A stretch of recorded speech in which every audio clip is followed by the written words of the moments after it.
अच्छा, इस PFP number 2 को देखिएगा, हमसे कह रहा है ये शो करके दिखा दो कि एक एटॉमिक मास यूनिट जो है वो approximately 933 mega electron volt energy के बराबर होता। तो जल्दी से इसको सॉल्व कर लेते हैं, बड़ा अच्छा सा कन्वर्जन है। यहाँ पर लिख दो सॉल्यूशन।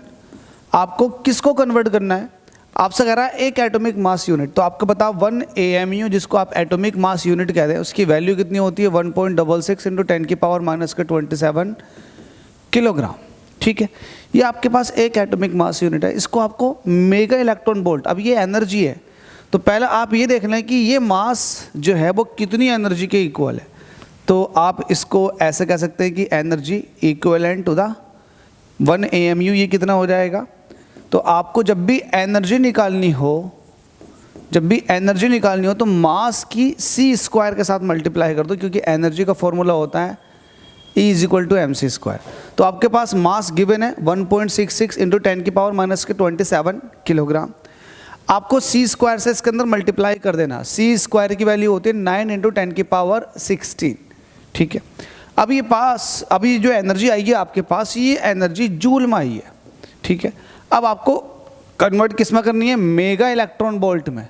तो आपको पता है कि एक मेगा इलेक्ट्रॉन वोल्ट जो होता है ये होता है 1.6 × 10⁻⁻19 जूल के। ठीक है, मेगा की बात चल रही है तो 19 को ख़त्म करो, -13 होता है, सॉरी फॉर दैट, एक इलेक्ट्रॉन वोल्ट होता। तो एक मेगा इलेक्ट्रॉन वोल्ट होता 1.6 × 10⁻⁻13 जूल के। तो आपको इस एनर्जी को मेगा इलेक्ट्रॉन वोल्ट में कन्वर्ट करने के लिए कि इस एनर्जी को फिर 1.6 × 10⁻⁻13 से डिवाइड करना पड़ेगा।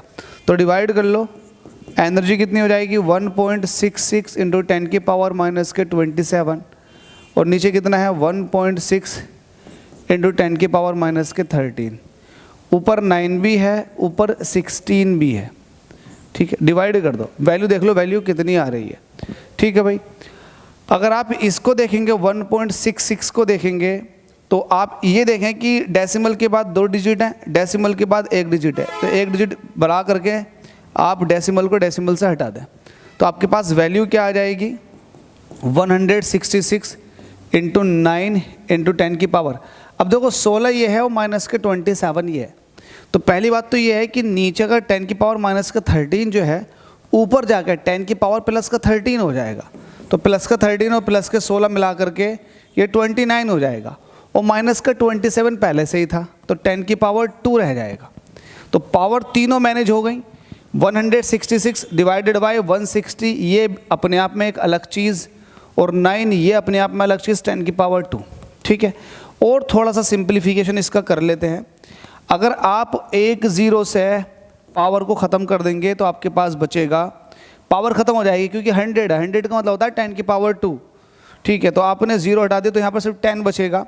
अब देखो ये 166 है, ये 16 है, तो 2 से कट जाएगा, 2 8 16 और ये हो जाएगा 2 8 16, 2 3 6, यही तो हो जाएगा। बिल्कुल सही है भाई, बात सही है। अब आपके पास 83 × 9 डिवाइडेड बाई 8 × 10 ये वैल्यू बची हुई है। अब 83 की 9 से मल्टीप्लाई कर दो, जल्दी से बताओ कितना आ जाएगा आंसर। तो 83 की 9 से मल्टीप्लाई करोगे तो 9 27 का 7 कैरी 2 और 9 8 8 9 72, 72 और 2 कितना हो गए 74। तो वैल्यू आ चुकी है 747 और इसको 8 से डिवाइड कर देना तो डिवाइड बाई 8 और ये 0 जो है ये भी इसके साथ हाथों हाथ ले लो। अब इसको सब को आप डिवाइड कर दो 8 से तो देखते हैं कितना आता है। 8 से नहीं जाएगा 7, तो आप 74 में पहाड़ पढ़ो तो 8 9 होते हैं 72, सब्ट्रैक्ट करने पर आ जाएगा 2, टेबल नहीं जाएगी 2 में, उतार लेंगे यहाँ से 7।